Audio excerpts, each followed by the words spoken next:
এদিকে কিন্তু আমার শুটিং শিডিউল, আমি কতজনকে এভাবে যে ফাঁসিয়েছি।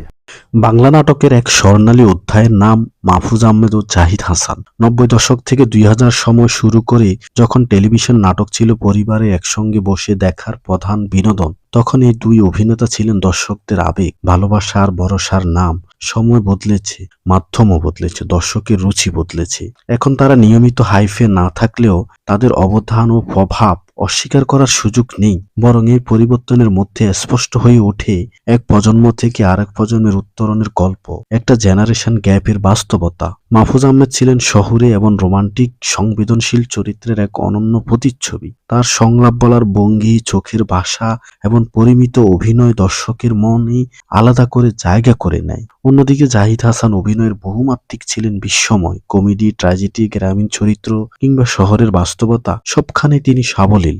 আজ রবিবার, বহিব্রি থেকে শুরু করে অসংখ্য একক নাটকে তাদের উপস্থিতি মানেই ছিল মানসম্মত বিনোদনের নিশ্চয়তা। তাদের সময় নাটকগুলো গল্প নির্ভর ছিল, সংলাপ ছিল সাহিত্য সমৃদ্ধ, আর নির্মাণ ছিল গভীরতা। তখন নাটক মানেই ছিল এক ধরনের শিল্পচর্চা, যেখানে জনপ্রিয়তা আসতো ধীরে ধীরে কিন্তু স্থায়ীভাবে। সময়ের পালাবদল, নতুনদের উত্থান, বর্তমান সময়ে ডিজিটাল প্ল্যাটফর্মে ইউটিউবে ভিউ, ফেসবুকে ট্রেন্ডিং, শর্ট ভিডিও, সবকিছু এখন দ্রুততার উপর নির্ভরশীল। নতুন প্রজন্মের অভিনেতারা এই মাধ্যমের ভাষা বোঝেন, দ্রুত কাজ করেন এবং সোশ্যাল মিডিয়ায় সক্রিয় উপস্থিতির মাধ্যমে নিজেদের প্রচার করেন। ফলে তারা দ্রুত হাইপ তৈরি করতে সক্ষম হন। এখানে তৈরি হয় জেনারেশন গ্যাপ। পুরনো দর্শক এখনো গল্প ও অভিনয়ের গভীরতা খোঁজেন, আর নতুন দর্শক খোঁজেন গতি, চমক ও তাৎক্ষণিক বিনোদন। তাই মাহফুজ আহমেদ বা জাহিদ হাসান নিয়মিত আলোচনায় না থাকলেও তাদের জায়গা একেবারে হারিয়ে যায়নি, বরং তারা এক অনন্য উচ্চতায় অবস্থান করছেন।